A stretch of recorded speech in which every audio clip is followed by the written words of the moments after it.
All right. Hello and welcome to this week's NASP community question.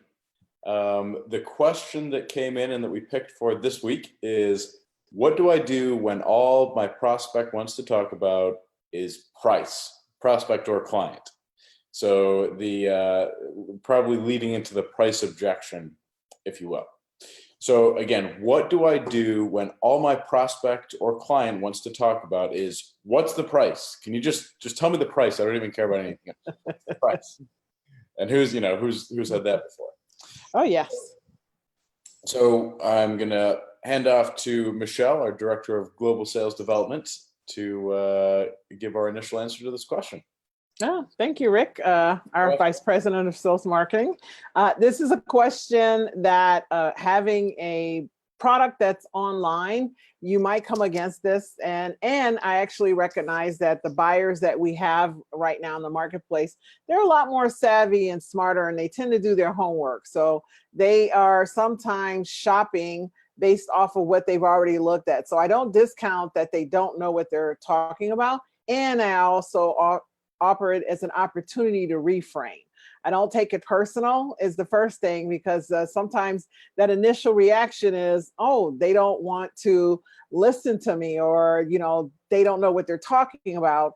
It's to actually go back and ask them, what about, did you do your homework? I actually asked them some questions to see what has driven them to that desire for price only.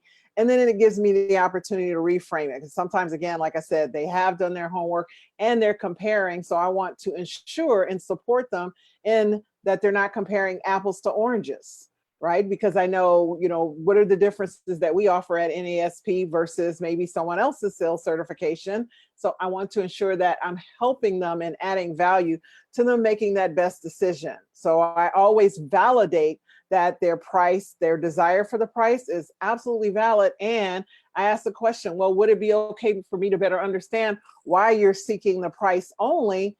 My role is to help you make the best possible decision, right? Whether you buy or not, that's up to you. And I would really love to offer you some additional information to help you make that decision. So to go back and ask questions about why they're actually wanting that price only, validating them always, and reframing it as an opportunity to add value. So those are my 2 cents, Rick, and I know you have some addition to add to that. What are your thoughts?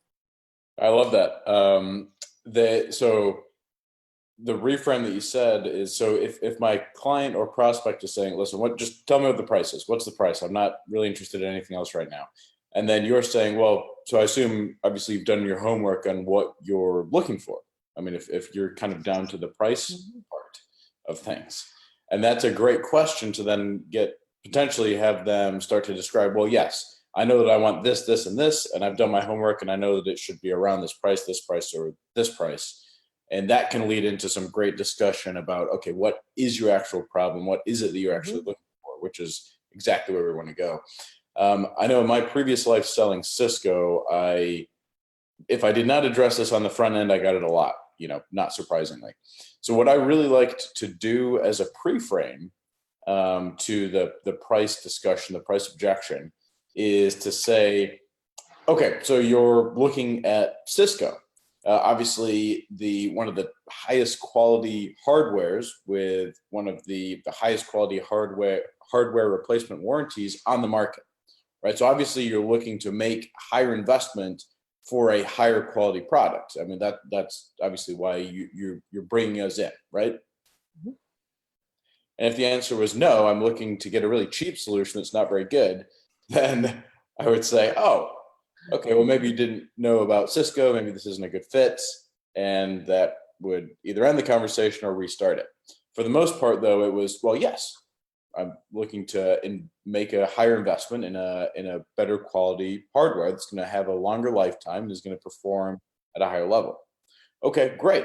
Well, now let's talk about what you currently have, where it's at in its life cycle, what your current issues are that you're running into, what your future goals are. And then the conversation goes into problems, tasks, with the understanding that Cisco is going to be priced a little higher, and we're going to get to that once I understand what you're looking for. So if depending on where you are in the market, what I've found is just frame, listen, okay, we're going to be about, mid price. We're going to be a lower price solution. We're going to be a higher price solution. Is that okay with you? Now let's talk about what you're looking to solve and what solution you're looking to get. And then by the end, by after that, now I've got a far better idea of what's actually going on, and I can give them a more realistic ballpark number. So that is generally what I focused on. Now, I do remember certainly earlier in my sales career, and I've seen this happen a lot, is people just go straight into the price discussion, and we're missing the whole opportunity. If I'm going straight into pricing, not sure why there's a fly in here. If we're going straight into pricing, that's where we as the sales professional are failing, because they can just go to Amazon, they can just go to a lot of different places to find price. They're contacting us because they want to learn more about features, benefits, and sometimes even unconsciously.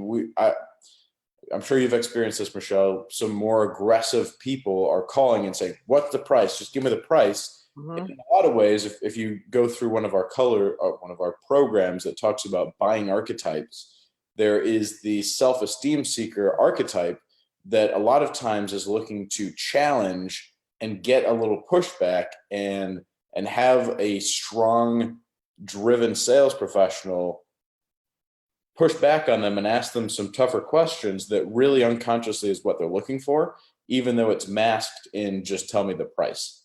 So another thing to keep in mind, and we go into a lot of depth in that in our 4 Colors of Influence program. So those are my thoughts from obviously our very in-depth psychology-based training materials.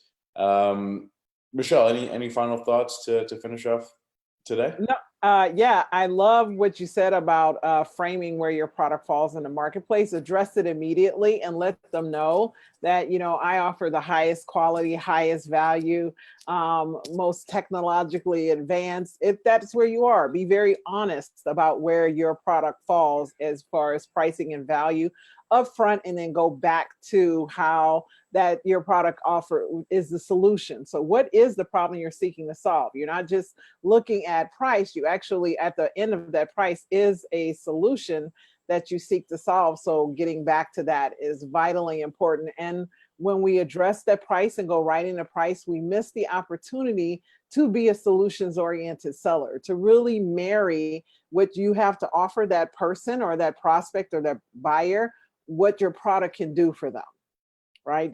Because we go right in a price that you can also go right into discounting as well, because that if you have not done the value work, then the next thing they do is they hear the price and then they're going to want something off the price. And if you take as Rick said, if you take the opportunity to let them know where you fall in the marketplace, then your price makes more sense. Unconsciously, that it needs to tie to what their desired outcome is. And that's our role as the seller, is to tie that together for that buyer to ensure that they're having the best buying experiences possible. So I agree with everything that's been said here. And I want to shout out one of our followers, Dina Fortune. Hello. She said hello. She's watching.